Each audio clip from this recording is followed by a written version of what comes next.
सो 12th standard के students हो जाओ तैयार, क्योंकि आपके लिए एक और बेहतरीन वीडियो हम आपके लिए लेकर आ गए हैं, जो कि हमारे इंपॉर्टेंट क्वेश्चन सीरीज का एक हिस्सा होने वाला है।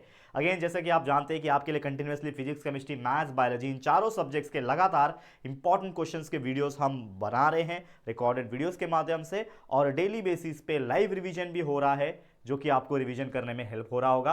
तो आप दोनों ही तरफ से, यानी कि रिकॉर्डेड वीडियोस जो हम बना रहे हैं आपके लिए इंपॉर्टेंट क्वेश्चंस के, वो भी देख सकते हो। साथ में जो डेली बेसिस पे शाम को 7 साढ़े 7 बजे डेली लाइव रिवीजन हो रहा है, उसको भी देख सकते हो। और जो हमने ऑलरेडी आपको पूरा पूरा सब्जेक्ट का सारा चैप्टर्स को पढ़ा रखा है, उसके भी रिकॉर्डेड वीडियोस जो अवेलेबल है, उसको भी आप देख सकते हो। और इस तरीके से आप अपना 12th स्टैंडर्ड का प्रिपरेशन बोर्ड एग्जाम के लिए बहुत बेहतरीन तरीके से और स्ट्रांग तरीके से कर सकते हो।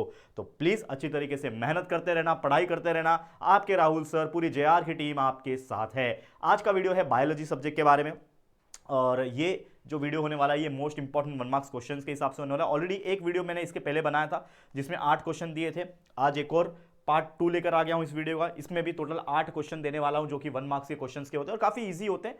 बट 1 मार्क्स का क्वेश्चन है, ईजी है, इसका मतलब ये नहीं है आप करोगे नहीं, क्योंकि एक्चुअल में होता क्या है कि जो क्वेश्चन नंबर आता है आपका 2, उसमें जो 1 मार्क्स के क्वेश्चंस आते हैं ना, वो अक्सर लोग जो है ना पढ़ के नहीं जाते हैं, और कभी कभी होता है 8 में से 8 मार्क्स जो है वो स्कोर करने लायक होते हैं, वो नहीं कर पाते।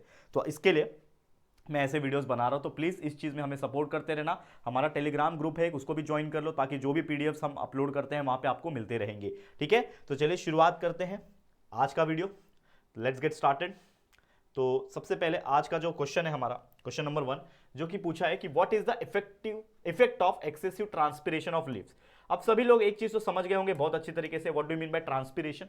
तो ट्रांसपिरेशन का मतलब क्या होता है कि जो आपका एक्सेसिव वाटर होता है वो लॉस करता है। तो जब भी ट्रांसपिरेशन होता है, तो ट्रांसपिरेशन का सिंपली मतलब यही होता है कि भाई एक्सेसिव वाटर जो है वो लॉस होता है। तो जब एक्सेसिव वाटर लॉस हो जाता है, जिसके वजह से क्या होता है, कभी कभी इतना पानी निकल जाता है कि जो प्लांट्स को एक्चुअल में जो पानी चाहिए होता है वो पानी रह नहीं जाता, जिसके वजह से प्लांट्स के अंदर डिहाइड्रेशन होने लगता है, विल्टिंग ऑफ लीव्स होने लगता है। इसके अलावा फोटोसिंथेसिस कम हो जाता है, यानी कि अगर पानी की कमी है एंड प्रॉपर उसको क्लाइमेटिक कंडीशन नहीं मिल रहा है, तो फोटोसिंथेसिस जो प्रोसेस जो रेगुलर प्रमाण पे होना चाहिए वो रिड्यूस हो जाता है। Because of the reduce photosynthesis जो प्लांट होता है उसकी डेथ तक हो सकती है, यानी प्लांट जो है वो मर जाएगा। तो ये एक बहुत भारी भरकम नुकसान है जब बहुत ज़्यादा जो है ना ट्रांसपिरेशन लीव्स में होने लगता है, प्लांट्स में होने लगता है।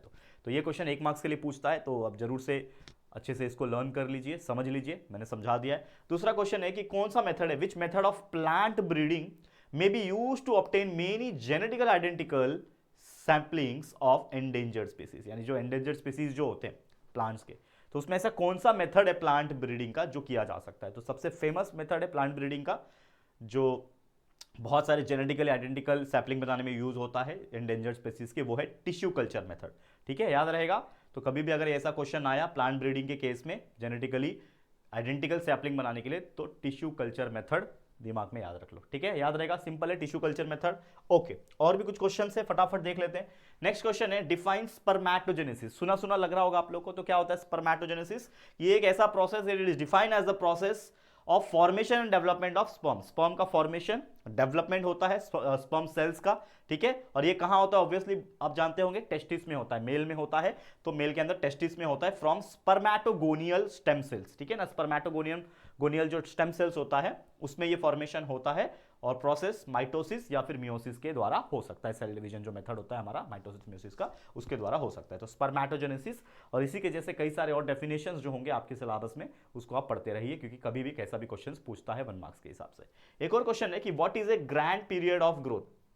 ठीक है, तो ग्रैंड पीरियड का डेफिनेशन क्या होता है, पूछा है कि कितना अमाउंट ऑफ टोटल टाइम चाहिए कोई भी ग्रोथ फेज को, ठीक है ना, होने के लिए, कोई भी ग्रोथ फेज ऑफ प्लांट को होने के लिए कितना समय चाहिए। That total time is nothing but your time period of growth. कितना समय लगता है उस ग्रोथ करने के लिए। बहुत सिंपल सा साधारण सा क्वेश्चन था, समझ में आ रहा है। ठीक है, क्लियर है ग्रैंड पीरियड ऑफ ग्रोथ क्या होता है। नेक्स्ट क्वेश्चन है right the anticodon of this. तो ये है उसका एंटीकोडॉन, याद रख लो इसको। ठीक है, बहुत अच्छे तरीके से मैंने बता दिया। अगला क्वेश्चन है मेंशन पॉलिनेटिंग एजेंट फॉर मेज फ्लावर। मेज फ्लावर के लिए पॉलिनेटिंग एजेंट विंड है। ठीक है, विंड से पॉलिनेट हो जाता है, बहुत सिंपल है, तो बस याद रख लो, और कुछ नहीं है। नेक्स्ट है आपका which is the first step in the process of absorption of water by the roots from soil. ठीक है ना, ये पहला स्टेप क्या होता है, जो प्रोसेस एब्जॉर्प्शन होता है, तो वो होता है पहला स्टेप इम्बाइबिशन। उसके बाद आता है ऑस्मोसिस, करेक्ट है, ये आपने पढ़ा होगा। तो इम्बाइबिशन पहला है, इम्बाइबिशन का मतलब भी अगर जिसको नहीं पता वो देख लो कि एक प्रोसेस है जिसमें जो ड्राई सरफेस होता है वो पानी को या फिर कोई वाटर को एब्जॉर्ब करता है एंड उसका वॉल्यूम जो है वो इंक्रीज होता है at the same time, that is nothing but the imbibition, याद रखना। तो पहला स्टेप, पहला प्रोसेस होता है एब्जॉर्प्शन के केस में, वो होता है इम्बाइबिशन, उसके बाद आ जाता है ओस्मोसिस, ठीक है। नेक्स्ट है name the hormonal disorder cause due to the hyperthyroidism in adults. Adults में हाइपर थायराइडिज्म के वजह से कौन सा हार्मोनल डिसऑर्डर होता है, तो वो होता है ग्रेव्स डिसीज, ठीक है, याद रहेगा। तो ये छोटे से 8 क्वेश्चन थे जो मैंने आपको सिंपल तौर पे दे दिया और विद इन 3 to 4 मिनट्स अगर आप देखोगे मैंने आपको ये चीज पढ़ा दिया। तो जरूर से इसको प्रैक्टिस कीजिए, इसके पहले भी एक वीडियो गया है वो भी प्रैक्टिस कीजिए। और क्या आप लोग को ऐसे और भी वीडियोस, चाहे फिजिक्स के, चाहे केमिस्ट्री के, मैथ्स के, बायोलॉजी के, जो रेगुलर बेसिस पे हम डाल रहे हैं, ऐसे और भी वीडियोस अगर आपको चाहिए तो कमेंट करते रहना कि यस सर आप और वीडियोस ऐसे बनाते रहिए, डालते रहिए, तो हम और ज्यादा मोटिवेट होंगे और आपके लिए ऐसे वीडियोस रिकॉर्ड करके डालते रहेंगे। तो फटाफट से कॉमेंट कर देना।